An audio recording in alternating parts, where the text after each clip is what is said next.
In this tutorial, I'm going to be demonstrating how to bring in additional features to the rules that we created in part 1 of this workshop. If you did not create the rule in part 1 of this series, then feel free to click on the download link below so that you can follow along.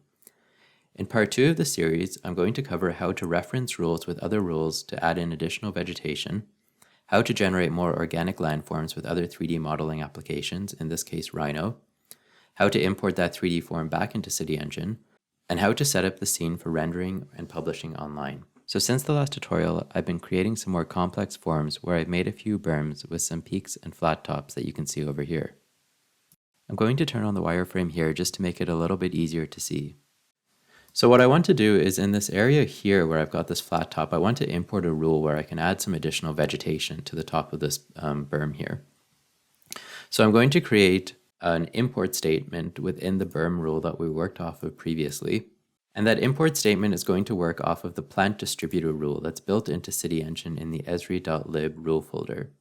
So if we look at the esri.lib rule file without actually importing this into the berm, and I'll just create a really basic polygon here, and I apply plant distributor, you can see that the plant distributor allows us to adjust a whole bunch of parameters here.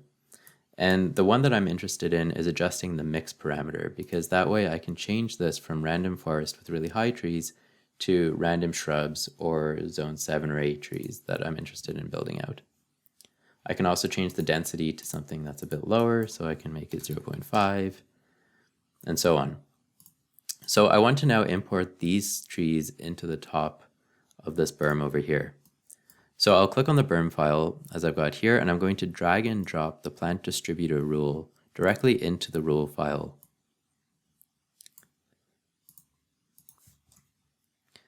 So you can see what's happened here is the plant distributor rule has been imported and referenced into the rule file that I've written. And this plant distributor name is what's used to call this plant distributor rule within the rule that we wrote. So if we look at the berm top that we wrote before, which is that inside berm piece. And I'm just going to take the part where I created an inside berm previously, and I'm going to actually create a secondary piece here. So inside berm is going to become inside berm top and inside berm plants. So inside berm top is going to be the same rule that we had below, but inside berm plant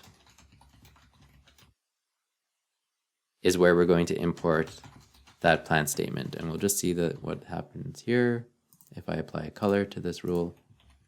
And you can see there we get a duplicate shape that's now interfering with the grass that's at the top, and that's a red shape that I've just created. So this is where I'm going to call the plant distributor rule. So I'm literally going to take this plant distributor import statement here and paste it into here. And what I need to know is how the plant distributor generates forms within the plant distributor rule. So if we look at the plant distributor rule, and as this is the same as most esri.lib rules, the start shape that Esri uses is called generate. So I'm going to call this generate shape here within the berm rule. So all I do is say plant distributor dot generate. And now when I run this and regenerate, you'll see that the trees are coming through now, but it's clearly not exactly the right trees that we want for this because they're way too big for this berm. So if I go back to the plant distributor rule and I look at the shape that I've generated here, you can see that there's this mix attribute and there's also this density attribute. And so I want to be able to adjust those two attributes from within my own rule. So all I'm going to do is to create 2 more attributes and name them exactly the same thing. So I'm going to call it mix and density. And mix I can fill, and I'm going to call it, let's do random shrub. So I'm going to type it in exactly as it is in the other rule. And my density I'm going to make 0.5. So now when I regenerate this rule, you get the random shrubs. With that 0.5 density, it still looks like it's too much. So I'll regenerate that again. I can do even less actually. And now we've got the shrubs that are on this berm from that imported rule. And we can do this with all different types of rules. So we can import other shapes into the rule, we can import other 3D objects into the rule. But in this case, I just want the trees because I'm creating landscape forms. So I'm going to turn off the wireframe. And now we've got the shrubs that have been imported into my berm. So now we've got the berms that have been set up. And what I want to show is if we adjust the lighting effects to these berms that we've created previously, and I change the solar angles, you can see that the lighting and the way that it lights up these angles is not great in terms of rendering because you get this really kind of harsh gradation. So what I want to do is use Rhino to smooth out these berms and then import them again back into CityEngine. So I'm going to take these two berms because they're kind of the main ones that I want to work with. And I'll say File, Export Models. And I'm going to export to Autodesk FBX. And I'll give it a name. We'll just call them berms. And I'm going to only export my models. And I'll say Finish here. Now I'll open up Rhino. With Rhino open, I'm going to use import, and I'll import that FBX file that I had just created. And by default, that FBX file goes into our models folder here. You can see it's landscapeberms.fbx. So I'm just going to show that in the file manager and copy that in. Choose my landscape berms. I'll keep the defaults and I'll just say OK here. So now that the file is imported, we can see that the orientation of the model is incorrect.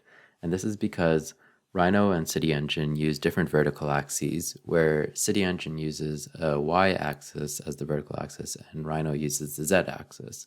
So what we need to do is just do a rotation here by 90 degrees to correct that, and now we can see that the top view is correct and the other side views are correct as well. So in order to create a smoother mesh, there are a few steps involved. The first thing that we need to do is to set the C-plane to the lowest part of the model that we're working with. I'm just going to turn on the object snap here and snap it to the vertex. So now that we've set the C-plane, I'm going to draw a rectangle, which will be the bounding box for the grid that we're about to create. I'll take that rectangle and turn it into a planar surface so that we have a solid. And now I'm going to use the drape command with a spacing value of 1 because we want it to be a really tight grid. And I'm just going to draw that around the area that I want to create a model of. So we can see now that a grid has been created over this model. It's very dense right there. I'm just going to move that onto another layer. I'll call that drape. Change that object layer. And I'll turn that off for a second. The next thing I need to do is to create an outline so that I can trim that draped mesh so that I don't have all of the excess grid surrounding the berms. So what I'm going to do is click on the berms that I've imported here and use the make 2D command.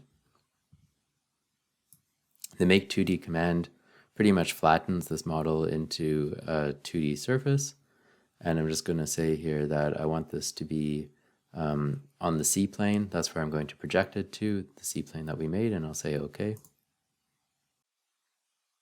And so now the 2D surface has been created, and again I'm going to put that, we can see that's on another layer over here. So I'm going to just select that layer and turn off the default so that we're only working with the 2D layer.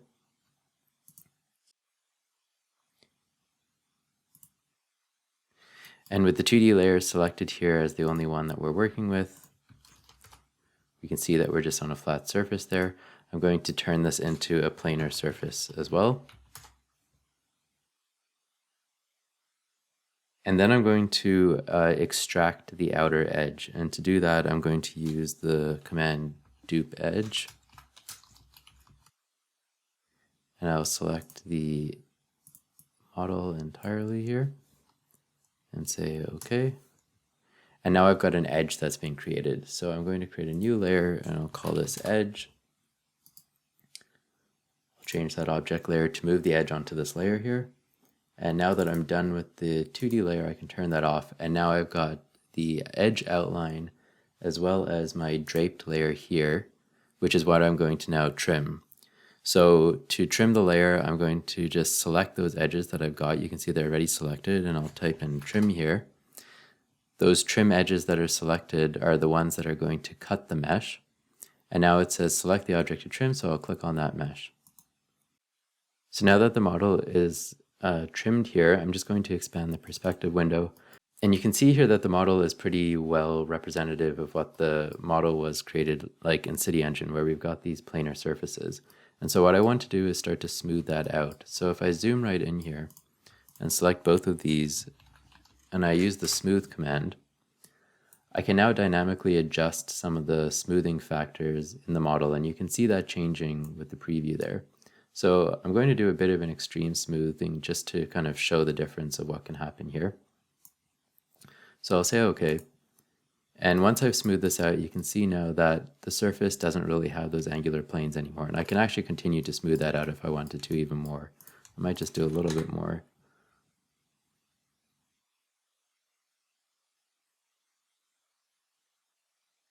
So you can see now that it's a really nice, smooth, rounded surface. So now that we've got this rounded surface, I'm ready to bring this back into CityEngine. So to do that, I'm just going to select the entire model again and say File, Export Selected. I'll go to my project file, the folder that I've been working in, and move that into the models folder and give that a name, which I'll call Landscape Berms Rhino. And I'm going to save that as an FBX again. I'll go with the defaults here and just say OK. And I'm going to choose more polygons because I want this to be a really high detail model that I'm bringing back into CityEngine. So now back in CityEngine, if I expand the models folder, you can see that the Landscape Berms FBX file is now there. I'm just going to drag and drop that into my scene. And you can see that we now get a really detailed 3D model of the berms that we created earlier.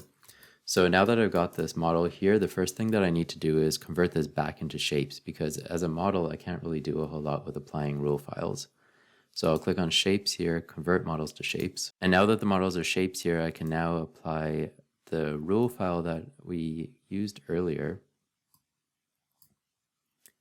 And that rule file will be land type. So I'm just going to drag and drop that onto my berms right here. From the previous video, we created this rule where we could type in the land type as grass or water or ground or something like that. So I'm just going to type in grass again. And you can see there that now that the texture has been applied. And I'm just going to now click on it and drag and move it back into place, because we have to manually place these models if they are generated in Rhino. So I will just delete the previous models here. I'll turn off this layer and then just delete these two mounds. And we've now got a smooth looking surface. The grass is a different texture, so I can easily change that just if I adjust the rule. So I'll see what the grass texture is in this berm rule.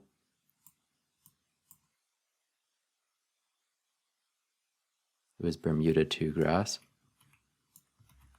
And if I put that into land type, I'll change that into Bermuda 2.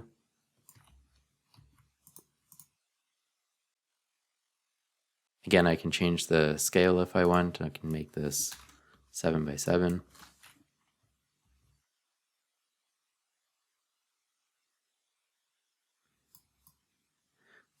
now we've got a scene that's pretty well built out and smooth. Just have to lower this a little bit into the ground. So the next thing that we can do if we wanted to start to populate this for rendering and get this ready for a 3D view on the web is we can drag in some assets, and those assets can be people or bikes or benches and things like that. So there's a great rule called the Complete Street Rule, which is free to download, and I'll provide a link below in the description. And if you expand the Complete Street Rule and go to the Assets folder, and the Complete Street folder here, you can see all of the different categories of 3D models that you can add in.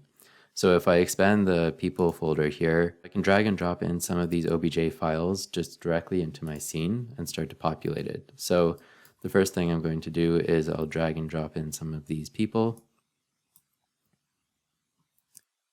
And my pathway is quite big, so I'm going to reduce that size. I can move my berms in a little bit as well.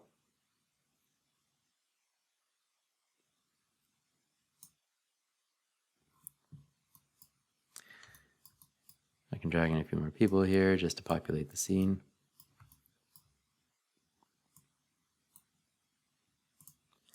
There are also some people on bikes if I expand the cyclist one. Use the rotate tools to get the people riding down the pathways. And I can add in a little bit of street furniture just by expanding the street furniture and objects folder here. So I'll add in a bench. I'll rotate that as well. And I can go across my entire scene and I can just start to drag and drop in different 3D assets to populate the scene and make it look a lot more realistic. So now that my scene is completed, what I want to do is export this into a VR scene, which I'll publish into ArcGIS Online. So the first thing that I have to do though is create a series of bookmarks because the VR scene is based off of specific viewpoints in this model. So I'll create one bookmark here, just zooming into the people and the scene that I created earlier. And I'll just turn the building footprints back on so that we have that in the distance as well. To create a bookmark, I just click on that star icon here and I'll say new bookmark. I'll call this 3D view 1, I'll just keep it as the default. And then I can create another bookmark from another angle here, looking down from maybe the top of the berm.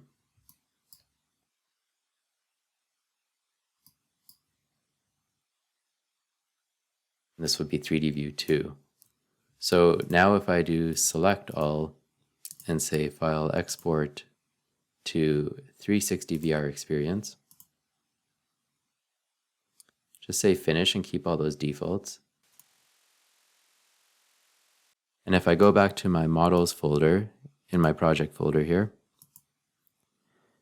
the 360 VR experience is now exported here. And all I have to do is right click on this and say share as, and publish this into ArcGIS Online as the Landscape Berms Tutorial VR experience.